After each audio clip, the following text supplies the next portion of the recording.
For the latest top tips, reviews and advice, please subscribe below. Hello and welcome to Attwoolls Camping and Leisure. Today I'm giving you a little tutorial video on the best way to pack down an inflatable awning. So the model I've got behind me is the Vango 420, but this same method you could use for any camper model, Sunncamp, anything like that really. So the same principle applies. So what first thing we'll do obviously is take it down. So what we'll leave is the guy ropes and storm straps in place, so if you do get a blustery gale it's going to pretty much remain where it is, but just take out sort of the base pegging points apart from sort of the main two corners. So we'll start there. Like I said, in terms of packing up process, it's pretty quick and easy to do. In fact, it takes an awful lot less time to pack it away than it does to pitch the actual item. But it's all about managing the air, which I will go on to in a bit. So we'll leave that one on there.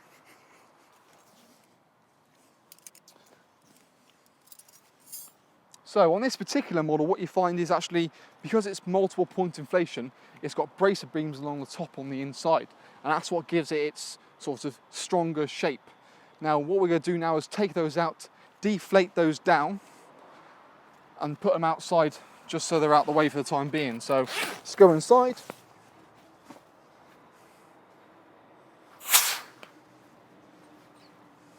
Deflate that. So these brace beams are also very good for you actually if you wanted to sort of put Velcro lights to them. I find that sort of works out quite well as well. There you go, off you come. But straight away you can sort of see from the outside by taking these bracer beams out, the tension you do lose. Admittedly, the storm straps tries to sort of combat that, but you still don't get the same sort of support you would do with having them in. So there they are. We'll pop those down there just for the time being. We'll come back to those later. So now what we'll do, we remove the storm straps, the same. You can see the saggage suddenly occur inside of there. And we'll do the same for the other side. So like I said, by just remove it in this way, you still allow the awning to stand up and still stay up fairly strongly to any wind or gale that you have suddenly that surprises you. So what I'm now going to do is basically deflate the beams and still leave the guy ropes in place just in case. So we'll go.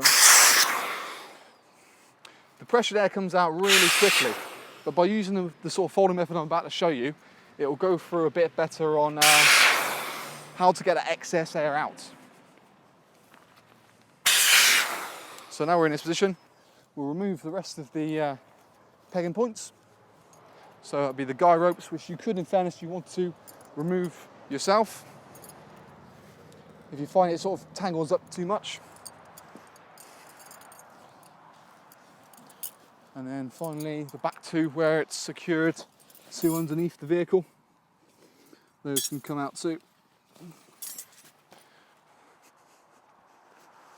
So all there really is to do now is purely just sort of slide it off the awning rail. So it's completely free to move.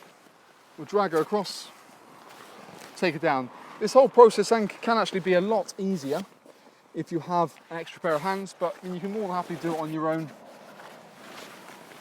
as I'm doing now really.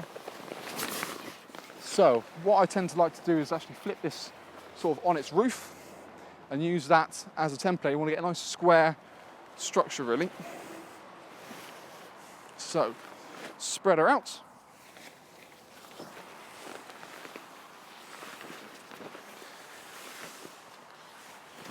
So keeping the top nice and straight. Now where the beams sort of come, we make that into the square part and leave the side sort of folded over. And so make sure that's all nice and straight there as well.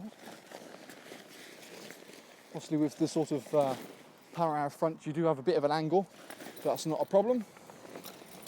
In fact, actually that's fallen perfectly for me. Right, let's fold that in. This part certainly is a hell of a lot easier if you've got two people. What you want to be looking for is when you're folding this, is want to be about a bag size width. So if you want to, you can always grab the bag, put it aside just to make sure you're not going to go too long, or for that matter, too narrow. So we'll fold her over bit by bit. So by doing this, what we're doing is actually folding it all nice and neatly, and certainly when you've got like the camper models where you've got inner tubes sort of embedded into the awning, you're pushing the air out to one side, to one valve. So, keep folding, keep folding.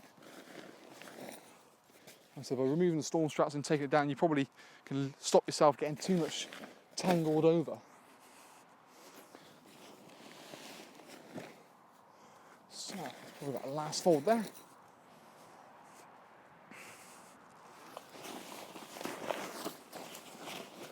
Perfect. We're about tidy. So what we're going to do is fold it from where the cader ender is to the valve this side. So again, as we're folding it, we're squeezing the air outside of it. What I'm going to do is, with the extra brace of beams, is lay them in a line on top. Same sort of position with the valves at the bottom. Yeah, again, so as we come over, we're squeezing that all out. So the key to this really is a really nice tight start to the roll. And what you'll find, again, it'll be better at the end. So when you sort of come to roll it, what I'd like to do is sort of keep my weight over the top of the awning. So it's again pushing the air out as we go.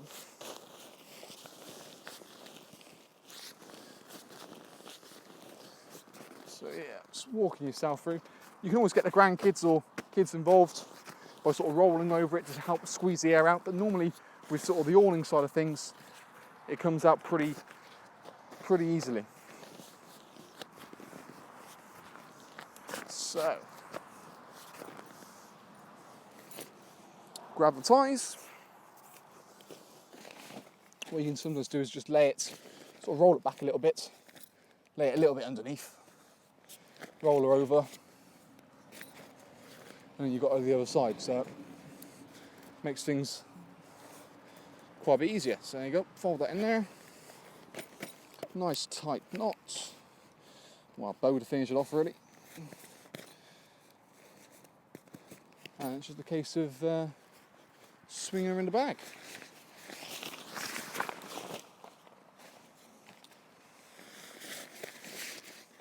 So providing you're doing, like I said, the method I've just shown you, you should have no problems getting it back in the bag with sort of room to spare, to be fair. So just lift her up. In you go.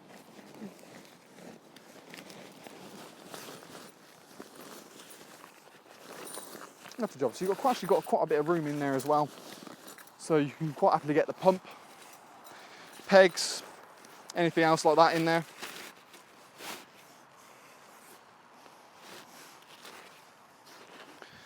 Do a nice little knot.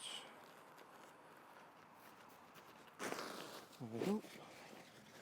And then, yeah, normally Camper and sort of Vango and Sunncamp are generally quite good these days and giving you sort of a nice oversized bag. So yes, and even not the best at packing it away, it just makes it all that lot easier really. But yeah, in essence, that is sort of the best way we recommend here at Attwoolls to put down a inflatable awning. There's also a pitching model, but by all means, if you have any questions or queries, let us know. I'm sure we can help out.